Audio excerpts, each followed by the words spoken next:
Okay, good day, wherever you are in us.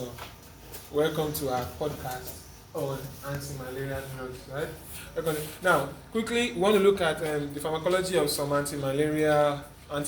So we start with chloroquine. That chloroquine was one of the most effective drugs there.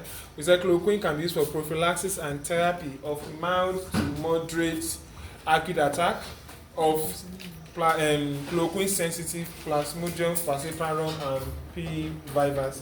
So chloroquine is only useful for the erythrocytic phase of the parasite. Proposed mechanism of action is that the drug will prevent the organism from converting M to non-toxic metabolite, because we expect that the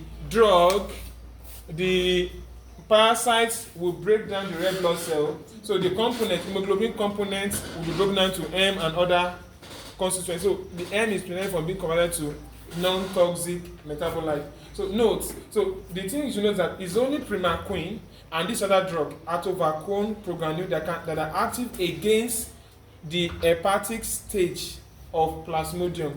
No other drug apart from these two are active against the hepatic stage of the Plasmodium we are talking about. So what is the PHK pharmacokinetics of chloroquine? Is rapidly and completely absorbed from the GIT. It is deposited in major organs like liver, lungs, spleen, kidney, etc. So this will permit the drug to stay longer in the body, and it can permit once a week dosing for prophylaxis. Excretion is probably not from the kidneys. Adverse effects are rare, but we find things like visual disturbances, headache, pruritus. GIT effect includes nausea, vomiting, diarrhea, abdominal discomfort, which can be reduced when you take the drug with food. So the route of administration is basically oral and IM. Oral is what you use. IM when your patient cannot be given a drug because of vomiting or for some other reasons. So you want a faster response, you can go with the IM route. Prophylaxis for adults, you give 500 mg per week. For pediatric dose, you give 8.3 mg per kg per week, and you should not exceed the 500 mg cap for the child. For prophylaxis, treatment should come once a week before you go into a malaria endemic region. That is, if you are coming from an area where there is no mosquito, then the treatment continues for as long as that person stays in that region. Then 4 weeks after departure from that region. So 1 week before entering the region, up to like 4 weeks after leaving that region. To treat acute attacks, you give 1 gram of chloroquine tablets as the loading dose. Then you now give 500 mg at the 6 hours after the loading dose. Then you give another 500 mg 24 hours after the loading dose.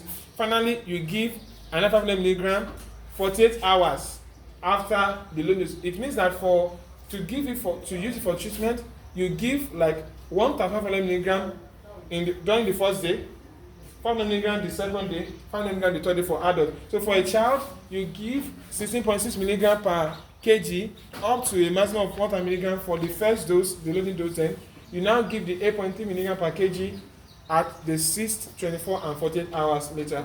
So this is the little we can say about chloroquine. Then we go to primaquine. Primaquine is another drug that is only active against the hepatic forms of the Plasmodium. Primaquine is only active against the hepatic form of malaria. It cannot be used for treatment, but can be used for prophylaxis. It is well absorbed orally, especially in urine. One of the adverse effects or major effect is hemolysis, especially in patients that have this G6PD patients, glucose-6-phosphate deficiency. So primaquine phosphate is available as 26.3 mg tablets. It has to be taken with food. So the 26.3 mg tablet contains 15 mg of primaquine base.